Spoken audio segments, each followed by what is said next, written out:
ఇప్పుడు మీరు ఛానల్ వాళ్ళు చాలా మంచి వాళ్ళు, మీరు ఏదైనా వేస్తారు, అది ఆర్టిస్ట్ హేమ అవని లేదా రోషన్ అవని, రేపు ఏదైనా వేస్తారా అంటారు. కానీ హేమ చేస్తే వేశారు, రోషన్ చేస్తే వేస్తున్నారా? ఎందుకు ఆ న్యూస్లు బయటకు వస్తున్నాయా? ఒక ప్రముఖ ఛానల్ ఒక వ్యక్తి, మీ బాధ నాకు అర్థమవుతుంది, బాధ పక్కన పెట్టు, ఒక ప్రముఖ ఛానల్లో మీ కంపెనీ కాదు, మీ ఇండస్ట్రీలో డాషల్ లేరా అని ఒక పెద్ద ఛానల్లో ఒక old anchor, senior most anchor అనేసాడు. దానికి ఎవరైనా ఇంకొక ఛానల్లో అట్లా ఎట్లా మాట్లాడతాడు ఆ యాంకర్ అని ఒక్కళ్ళన్నా పబ్లిసిటీ చేశారా? ఆ సందర్భాన్ని బట్టి మాట్లాడారు ఆయన కూడా. సందర్భం అయినా కూడా యాంకర్ కాదు, యాంకర్ నోరు జారొచ్చా? నేను జారొచ్చు, నువ్వు జారుతావా? అప్పుడు అట్లీస్ట్ ఆన్లైన్ లో అమ్మా క్షమించండి, ఆ ఫ్లోలో ఆయన అలా అనేసరికి నేను అలా అనవలసి వచ్చింది అని ఒక్క మాట అతను అన్నాడా? పోనీ అలా అనండి అని చెప్పి మీ ఛానల్ వాళ్ళు ఎవరైనా టెలికాస్ట్ చేశారా? సరే, ఇది వదిలేద్దాం. ఇప్పుడు యూట్యూబ్ ఛానల్స్, మన ఛానల్ ఉంది మాటవర్స్కి, మీకు ఎన్ని యూట్యూబ్ ఛానల్స్ ఉన్నాయో నాకు తెలియదు. ప్రతి ఛానల్స్కి యూట్యూబ్ ఛానల్స్ ఉన్నాయి, అవునా? ఒక చిన్న బాబు కింద పడిపోయాడని చెప్పి ఒక అమ్మాయిని ట్రోల్ చేస్తే ఆ అమ్మాయి చచ్చిపోయింది. చంటి బిడ్డ, తల్లి కరువైపోయింది. ఎవరు వాళ్ళు చచ్చిపోయింది? మీ ట్రోల్స్ వల్ల కాదా? ఎవరన్నా అమ్మ మమ్మల్ని క్షమించు, మా ట్రోల్స్ వల్ల మీరు చచ్చిపోయావు, ఇంకెప్పుడు మేము ఇలాంటివి చెయ్యమని ఒక్కడు చేసిన దానికి 100 మందికి అంటకట్టకూడదు, అది నేను చెప్తుంది. నేను అదే అంటున్నా, ఒక్కడు అన్నారు ఇండస్ట్రీలో చెప్పానండి. డ్రగ్స్ గురించి ఈ రోజు కొత్తగా వచ్చింది హేమయం కాదు, ఇండస్ట్రీ గురించి దాదాపు చాలా రోజుల నుంచి చాలా మంది మీద జరుగుతూనే ఉంది. మీకు తెలుసు కదా, అది ఎన్నిసార్లు ఎంతమంది పోయేస్తున్నారు విచారణకి, వెళ్ళొస్తున్నారో లేదా మీరు చెప్పండి, వాస్తవంగా చెప్పండి. బయట వాళ్ళు ఎంతమంది వెళ్తున్నారు రోషన్? ఎంతో మంది వెళ్ళొస్తున్నారు ఇండస్ట్రీ ఎంతో మంది కాదు, ఇండస్ట్రీలో వేల మీద లెక్క పెట్టొచ్చు. ఒక్కళ్ళు తప్పు చేస్తే అది మొత్తానికి మీడియా వాళ్ళు ఒక్క తప్పు చేస్తే మీ ఛానల్స్ అన్ని తలదించుకోవట్లేదా? అదే నేను చెప్తున్నాను కదా, నేను చెప్తున్నాను కదా. ఆ రోజు మీరు వీడియో పెట్టడమే తప్పు. నేను గడ్డి తిన్నాను ఫామ్ హౌస్ లో ఉన్నాను అనే ఒక హైడ్రామా ఎవరు స్టార్ట్ చేసింది? కరెక్టే. నీకు తెలుసా నేను అక్కడే ఉన్నానని? మీరు ఎక్కడున్నారో నేను చెప్పట్లా, మీరు బెంగళూరులో ఉన్నారు నేను చెప్పట్లేదు. నేను ఎక్కడున్నానో అక్కడ గురించే మాట్లాడాను. ఈ రోజు మీరు మీరు రేవ్ పార్టీకి వెళ్ళలేదు, ఆ పార్టీలో పార్టిసిపేట్ చేయలేదు, మీరు పోలీస్ స్టేషన్ కి వెళ్ళలేదు, ఓకేనా? నేను పోలీస్ స్టేషన్ కి వెళ్ళలేదు అంటలేదు, నేను ఒక్కదాన్నే వెళ్ళా ఇక్కడి నుంచి, హైదరాబాద్ నుంచి పోలీస్ స్టేషన్. తెలుసా ఎందుకు వెళ్ళాను? ఈ పెడితే మీడియా వాళ్ళు డబ్బులు ఇచ్చి హేమ మేనేజ్ చేసింది అని వీళ్ళు మాట్లాడి వీడియోని పదే 10 సార్లు నేను ఎవరి దగ్గర నా పేరు బయటికి రివీల్ చేస్తే, నా ఫోటో బయటికి రివీల్ చేస్తే నేను సూసైడ్ చేసుకొని చచ్చిపోతానని బెదిరించారా లేదా? ఎవరిని? నేను బెదిరించదాన్నా? అంటే డిపార్ట్మెంట్ బెదిరిస్తే బెదిరిపోతుందా ఏంటి రోషన్? బయటికి వచ్చింది అది కూడా. అది ఎవడేశాడు? మళ్ళీ అగైన్ ఎక్కడికి వస్తున్నావు? మళ్ళీ మీడియా దగ్గరికి వస్తున్నావు. హేమ చచ్చిపోయే టైపా? ఇన్ని సంవత్సరాలు ఇండస్ట్రీలో చూస్తున్నావు, పిరికిదాన్నా? నిజంగా చచ్చిపోయేదాన్ని. ఎప్పుడు తెలుసా? పాజిటివ్ వేశారు చూడు ఆ రోజు. నేను ఒక్క రికమెండేషన్ అడగల, చిచ్చి లేదు కాదు, నేను ఒక్క రికమెండేషన్ అడగల, ఒక్కడికి ఫోన్ చేయలా, ఒక్కళ్ళని హెల్ప్ అడగల. ఎందుకంటే నేను జెన్యూన్, నేను తప్పు చేయలేదు. ఈవేళ కాకపోతే రేపు బయటకు వస్తుంది. నెక్స్ట్ డే 300 కాల్స్ మాట్లాడాను నేను. సండే మాట్లాడా 500 కాల్స్, మండే 300 కాల్స్ మాట్లాడా. మీ మీడియా వాళ్ళతోనే అన్ని కాల్స్ మాట్లాడాను. ఓకే, ఎక్కడా దిగలేదు. వస్తాను, ఎవరికైనా అన్యాయం జరిగితేనే నేను వస్తాను కదా, అలాంటిది నాకు అన్యాయం జరుగుతుంది, నేను వదులుతానా? డెఫినెట్ గా వస్తాను అన్నా నేను. ఒక్కళ్ళైనా వచ్చి హేమ ఇలా చెయ్యదు, మేము నమ్మం, హేమ కాదు అది అని ఒక్కళ్ళన్నా మాట్లాడారా? ఒక్కళ్ళన్నా మాట్లాడారా? ఎందుకు మాట్లాడాలి? ఎవరితో మాట్లాడాలి? ఎవరితో మాట్లాడాలి? ఎవరితో మాట్లాడాలని అడుగుతున్నా. ఎవరితో అయినా నాతో మాట్లాడారు. వాళ్ళ సోషల్ మీడియా వాళ్ళ ప్లాట్ఫామ్ ఎందుకు చేయాలి? అప్పుడు కూడా మీకే పండగ చేయాలా? మీకే పండగ చేయాలా? మీకే పండగ చేయాలి. హేమ తప్పు చేయదు, హేమ చాలా మంచి చేయదు. ఇప్పుడు నువ్వేమన్నావు ఇందాక? నేను అడిగా, కళ్ళలో కళ్ళు పెట్టి చూసి మీ హేమక్క బట్టలు ఇప్పుకుని అక్కడ ఉందంటే నువ్వు నమ్ముతావా అని అడిగా. ఏం చెప్పా? నేను రేవ్ పార్టీ మీనింగ్ అడుగుతున్నాను, మీ గురించి కాదు కదా. నేను అడిగా నిన్న నా క్వశ్చన్, నేను అడిగా, నువ్వేం చెప్పావు? ఉండదా అనలేదా? సో అందరూ అంతే. అసలు నేను డ్రింకే చెయ్యరు, నాకు తెలిసేది. ఓకే, డ్రింక్సే చేయను దాన్ని డ్రగ్స్ దాకా ఎలా వెళ్తాను? కడుపు కాలిపోతుంది కానీ ఏం చేయాలి అర్థం కాదు. అలాంటిది. సో ఇన్ని బురదలు చల్లేసి అక్కడ నేను కాదు, ఆ అమ్మాయిని నేను కాదు, నువ్వేమో ఎలా మాట్లాడుతున్నావు అంటే నేను యాంకర్ని, సుమన్ టీవీ నాది అన్నట్టు చెప్తున్నావు. అంటే ఓనర్ అని నిన్ను గౌరవం చెప్పట్లా. నీ పక్షాలు కూడా మాట్లాడాను. కాదు కాదు, ఒక్క నెయిల్ పాలిష్ చూడండి, నెయిల్ పాలిష్ చూడండి మాట్లాడాను కదా. న్యాయం వైపు కూడా ఉంటాను, న్యాయం వైపు ఉంది కదా. సరే, నాకు బ్లడ్ శాంపిల్స్ వాళ్ళ దగ్గర లేవు అని అన్నా. కావాలంటే ఆ వీడియో కూడా వేయండి. హాస్పిటల్ నుంచి వచ్చే 3వ తారీఖున లేవయ్యా బాబు, ఇప్పుడే తీసుకుంటున్నారు నా శాంపిల్స్, అవి రావడానికి 4 రోజులు పడుతుంది, అప్పుడే మీరు ఎలా వేస్తారు అని అడిగా. మరి ఒక్కళ్ళైనా మీ మీడియా వాళ్ళు అరే ఆ పిల్ల అడిగింది నిజమే కదా, శాంపిల్సే లేవంట, అక్కడ చుట్టూ పోలీసులు ఉన్నారు, నేనేమి సీక్రెట్గా ఇలా చెప్పలేదు. ఆవిడ పోలీస్ ఆఫీసర్ ఇలా మోస్తుంది నన్ను, ఇట్లా కొట్టాను ఆవిడ చెయ్యి ఇట్లా అని నేను మాట్లాడుతూ వచ్చాను నేను. సో వాళ్ళందరి ముందు నేను చెప్తున్నాను, నా శాంపిల్స్ లేవు, నా బ్లడ్ శాంపిల్ వాళ్ళ దగ్గర లేదు, ఇప్పుడే తీసుకుంటున్నారు, మీరు రాంగ్ న్యూస్ వేస్తున్నారు అని అడిగినప్పుడు అరే నిజమా రాంగ్ న్యూస్ వేస్తున్నారని ఒక్క ఛానల్లోడన్నా, నా చుట్టూ ఉన్న సంగతి పక్కన పెట్టేద్దాం అబ్బా, మీ ఛానల్ నేను మీతోనే మాట్లాడుతున్నాను కదా, ఛానల్తోనే మాట్లాడాను కదా, ఒక్కళ్ళైనా అదే శాంపిల్సే లేవంట పాజిటివ్ ఎలా వచ్చిందని ఒక్కళ్ళు అనుకున్నారా? నేనైతే ఇష్యూ జరిగిన రోజు ఫోన్ చేశాను కదా. నువ్వు ఫోన్ చేసావు బంగారం, నువ్వు ఫోన్ చేసావు, 100% ఫోన్ చేసావు. నువ్వే కాదు, నువ్వు మరి మీడియాలో చెప్పాలిగా మా హేమక్ అలాంటిది కాదని ఎందుకు చెప్పాలి? హేమక్ అలాంటిది కాదని నేను ఎలా చెప్తాను కదా, ఎలా చెప్తాను మీరు చెప్పండి కదా. ఇప్పుడు నేను చెప్తాను అలాగే అందరూ, కానీ నువ్వు నాకు పర్సనల్ నేను డైల్యూట్ అవుతుంది. ఒక్క నిమిషం, మీరు డ్రగ్స్ తీసుకున్నారనో లేకపోతే మందు తాగుతున్నారో నేను అనలేదు.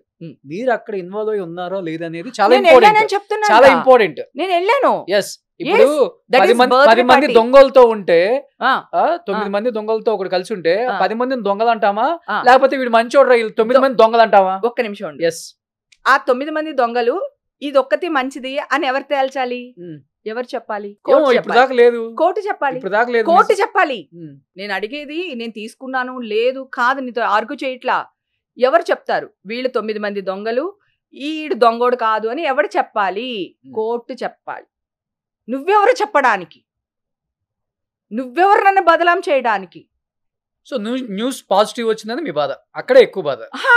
ఎట్లా వేస్తారు పాజిటివ్ అని? లేని దానికి పైగా drugs drugs drugs drugs, international smuggling, belt bomb పెట్టుకుని 100 మందిని చంపేశారు, అమ్మాయిల్ని తీసుకుని వెళ్ళి ఎక్కడో వేసి కాల్ చేశారు, బొగ్గు చేశారు. ఏంటది? టెర్రరిజమా? కోర్టే, హైకోర్టే చెప్పింది ఎవరైనా డ్రగ్స్ తీసుకుంటే వాళ్ళు విక్టిమ్స్, వాళ్ళని కాపాడుకోవాల్సిన బాధ్యత గవర్నమెంట్కి ఉంది. వాళ్ళ చేత ఆ డ్రగ్స్ మానిపించేసి సో వాళ్ళని కాపాడవలసిన బాధ్యత ఉంది. మీరు ప్రతి ఒక్కళ్ళని పట్టుకొచ్చేసి ఆ చిన్నపిల్లల దగ్గర నుంచి తెలియక హైదరాబాద్లో చాలా ఉంది. నేనే వ్యతిరేకం దానికి, డ్రగ్స్కి. నా ముందు సిగరెట్టే కాల్చరు నాన్న, డ్రగ్స్ ఎలా తీసుకుంటారు నా ముందు? అది పక్కన పెడితే ఆ రోజే టెస్టులు చేశారు. ముందు ఎట్లా వేసేస్తారు? 29th, 26th, 27th పాజిటివ్ వచ్చేసింది అని వేస్తారు న్యూస్ అని. శాంపుల్ తీసుకుని 29th, 3rd కి సెకండ్ నోటీస్కి వెళ్ళాను. అప్పుడే మీడియా వచ్చేసింది అక్కడికి, హాస్పిటల్ దగ్గరికి. వస్తే నేను చెప్తున్నాను తప్పు చేస్తున్నారు చూడండి అని. ఇప్పుడు అవన్నీ పక్కన పెడదాం నాన్న. ఇప్పుడు ఇక్కడ ఉన్నాం కదా మన ఇద్దరం. నువ్వు ఎవరినైనా తెచ్చుకో, ఏ ల్యాబ్నైనా తెచ్చుకో, నా హెయిర్ కావాలా, నైల్స్ కావాలా, బ్లడ్ కావాలా తీసుకో, నేను రెడీగా ఉన్నాను. ఓకేనా? నెగిటివ్ వచ్చింది అనుకో, నన్ను ఏం చేయమంటావు చెప్పు. పాజిటివ్ వచ్చింది అనుకో, నువ్వేం చెప్పు చెప్తాను, నువ్వేం చెప్పినా చేస్తా. ఛాలెంజ్ ఇది. ఆల్కహాల్ కూడా తీసుకోండి, నా మందు కంటెంట్ ఎంత ఉందో కూడా తీసుకోండి, అది కూడా పబ్లిసిటీ చేయండి. Challenge, open challenge. ఇవన్నీ పక్కన పెడితే అందరూ నా కూతురికి సపోర్ట్ చేసి, నా క్యారెక్టర్ ఆర్టిస్టులు, నా హీరోలు, కడికి మా విష్ణుబాబు కూడా లాయర్ని పంపించారు నా దగ్గరికి. ఓకేనా? ఎవ్వరు నన్ను వదలలేదు. పంపించి వాళ్ళందరూ నన్ను తెచ్చుకున్నారు ఇక్కడికి. నా కూతుర్ని ముందు నుంచో పెట్టుకుని ఎవ్వరు డౌన్. అమ్మ చాలా డౌన్ అయిపోయింది అసలు. అమ్మ 1 week తినలేదు. అమ్మది ఒక్కటే బాధ. అమ్మ గురించి మాట్లాడితే ఏడుపు వచ్చేసింది. నేను పుట్టినప్పటి నుంచి అమ్మ ఒక్కరోజు కూడా హెడ్ డౌన్ చేయలేదు. ఊర్లో పరువు కోసమే నేను హీరోయిన్గా ట్రై చేయకుండా క్యారెక్టర్లతోనే సరిపెట్టుకొని నా మనసుకి ఏది నచ్చితే అది చేసుకుంటూ వస్తాను ఈ రోజు వరకు. ఇంత మంచి పేరు ఇట్లా రాత్రి రాలా. హేమక్క అనేది రాత్రికి రాలా. నా 35 years కష్టం ఇది. అమ్మ 1 week అన్నం తినలేదు. ఆవిడకి ఆల్రెడీ కిడ్నీ ప్రాబ్లం ఉంది, 2 కిడ్నీస్ 70% పోయినాయి అనమాట. ఆవిడకి బ్లడ్ ఎక్కించాం, తిండి లేక 6%కి బ్లడ్ పడిపోయింది ఆవిడకి. ఆ టాబ్లెట్స్ ఈ న్యూస్ విని ఎన్ని పచ్చిబూతులు తిట్టిందంటే ఛానల్ వాళ్ళని దుమ్మెత్తిపోసింది. ఆవిడ ఉసురు డెఫినెట్గా అందరికీ తగులుతుంది. నేను చాలా ధైర్యంగా ఉన్నాను, ఎందుకంటే నేను తప్పు చేయలేనప్పుడు నేను భయపడిన తలవంచు. ఎప్పుడు చూడలేదు నేను అమ్మ విషయం, ఎందుకంటే చాలా డౌన్ అయిపోయింది అమ్మ, చచ్చిపోద్దు అనుకున్నాం చాలా. అప్పుడు ఎంత నేను హెడ్ స్ట్రాంగ్ అయినా కూడా ఎక్కడో కొడుతుంది కదా, ఇంత పరువు పోయింది అనే ఉంటుంది కదా. ఒకవేళ నేను చచ్చిపోయాను అనుకో, సో ఈ ఛానల్ వాళ్ళందరూ నా శవం మీద కూడా రేటింగ్ అనే డబ్బులు ఏరేసుకుంటారు కదా అనిపించింది ఒక స్టేజ్లో. అంటే నా చావును కూడా వీళ్ళు అమ్మేసుకుంటారు, అది కూడా బ్యాడ్గా వేసేసి. అమ్మ విషయంలో తమ్ముడు బాగా ఏడ్చేశాడు. ఎంత ఏడ్చాడంటే అసలు అక్కడ అందరి మీద పరువు నష్టం దాబా చేస్తాను అది ఇదని చాలా గోల పెట్టేశాడు తమ్ముడు. అసలు నేను ఊరి కోసమే హీరోయిన్గా యాక్ట్ చేయలేదు. అంటే 2 సినిమాలు యాక్ట్ చేస్తాము, ఫ్లాప్ అయిపోయినాయి అనుకో, క్యారెక్టర్స్ రావు, హీరోయిన్గా చేయలేము, ఓడిపోతాం కదా అని క్యారెక్టర్సే చేస్తూ వచ్చాను ఈ రోజు వరకు. ఇంత రిమార్క్ లేదు నాకు ఈ 35 years. కేవలం పరువు కోసమే బతికావు కదా. పరువు కోసమే, ఈ రోజు కూడా పరువు కోసమే బతికా.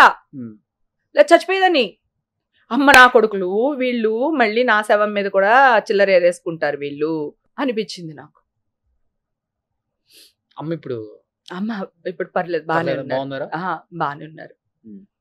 నాకు పరువు అంటే ప్రాణం నాన్న. హేమక్కలాగా ఉండాలి అనుకుంటారు అమ్మాయిలు చాలా మంది, చాలా ఇంటర్వ్యూలు కూడా చాలా మంది చెప్పారు.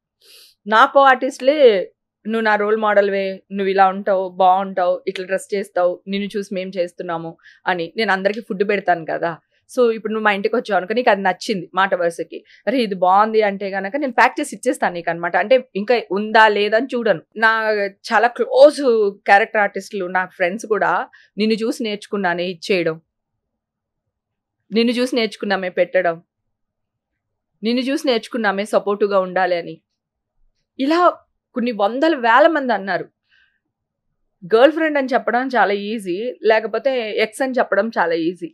ఎవడైనా అక్క అని పిలుస్తాడా ఒక అమ్మాయిని? అది క్యారెక్టర్ ఆర్టిస్ట్ని పిలుస్తారా? ఇండస్ట్రీలో ఆల్రెడీ మాకు చాలా ఆడవాళ్ళు, ఎస్పెషలీ ఆడవాళ్ళకి చాలా చెత్త పేరుంటుంది. సో ఇన్ని కోట్ల మంది నన్ను అక్కని అడాప్ట్ చేసుకున్నారంటే రాత్రికి రాత్రి చేసుకుని ఉంటారా? ఒక్క క్షణం ఆలోచించారా న్యూస్ వేసే ముందు? మనుషులేనా అనిపించింది ఒక స్టేజ్లో. పళ్ళు కూడా కడుక్కొని ఎవరు తెలుసా, పొద్దున్న 6 గంటల నుంచి మొదలు పెట్టేస్తారు ఫోన్లు, లేకపోతే ఇల్లు ఎక్కడుంది వచ్చేస్తాము. చాలా మంది, నువ్వు ఇందాక అన్నావు చూడు, నువ్వు కూడా 1-2 ఇంటర్వ్యూలు చేసావు కదా, సో వాళ్ళ మీద కూడా నేను ఇప్పుడు పరువు నష్టం దాబా వేశాను మొత్తం. ఆ 2 వీళ్ళ పైన ప్లస్ ఇంకొక యూట్యూబ్ ఛానల్స్ పైన, కొన్ని ఛానల్ పైన ఆల్రెడీ వెళ్తే మండే ఎప్పుడు, ఇప్పుడు అన్ని హాలిడేస్ కదా, నోటీసులు వెళ్తే హార్డ్ గానే వినాల్సి వచ్చింది మీ గురించి. అందుకని వేసేసాను. పతివత పరమానం ఉంటే తెల్లవారు చల్లారలేదంట. సాంప్రదాయాన్ని సుప్పిని. నేను అసలు ఇది మాత్రం ఒప్పుకోను. నేను అసలు సాంప్రదాయాన్ని కాదు, నేను సుప్పిని అంతకంటే కాదు. డెవిల్, రాక్షసి, గట్టిగా చెప్తున్నా ఈ విషయం. నేను అసలు కాదు. నా జోలికి మామూలుగా గోరెట్టి గోకితేనే గొడ్డలతో నరికేసే టైపు. అలాంటిది నా మీద గొడ్డలు విసిరేస్తే ఊరుకుంటానా నేను? కానీ నా నోట్తో వాళ్ళ పేర్లు తీసి పెంచడం ఇష్టం లేదు నాకు. సో వాళ్ళందరి మీద కోర్టులో తేల్చుకుంటా వాళ్ళతో. డిప్రెషన్ లోకి వెళ్ళిపోయారా? దేవుడి మీద నా వెంకటేశ్వర స్వామిని ఎప్పుడు నా తోడుగా ఉన్నాడు. నువ్వు చూస్తే ఆ షాల్ ఎప్పుడు నా మీదే ఉండింది. ఆయన నన్ను తీసుకొచ్చాడు. ఈరోజు రేపు కోర్టులోంచి మొత్తం ఏమొచ్చినా, నేను చెడ్డదాన్ని వచ్చినా మంచిదాన్ని వచ్చినా కోర్టు నుంచి మీడియా అందరిని పిలిచి బహిరంగంగా చూపిస్తాను. అది ఏమొచ్చిందో అది చూపిస్తా. అప్పుడు తెలుస్తుంది కదా అందరికీ. అంతవరకు కూడా వెయిట్ చేయదు. ఇప్పుడు నేను రెడీగా ఉన్నాను టెస్టులు చేయించుకోవడానికి. రమ్మని దమ్ముంటే చేయించమను, వాళ్ళే చేయించమను. వాళ్ళ ఇష్టం, వాళ్ళు ఎక్కడ చేయించుకుంటారో ఎక్కడ చేస్తారో నాకు చెప్పని కూడా చెప్పొద్దు. చేయించమనండి. పవన్ గారిని కలుస్తాను అన్నారు, కలిసి వచ్చారా? లేదు. పవన్ కళ్యాణ్ మొన్నే నేను అన్నది, సీఎం గారిని అపాయింట్మెంట్ అడిగాను బేసిక్ గా. ఆయన మొన్న లాస్ట్ వీక్ అంతా లేరమ్మా, ఆయన చెప్తామా అని అన్నారు. రేవంత్ రెడ్డి గారు లేరు అన్నారు. వాళ్ళ పిఏ కాల్ చేశాను నేను, లేరు ఇక్కడ అనేసి అన్నారు. సో మళ్ళీ ట్రై చేస్తున్నాను.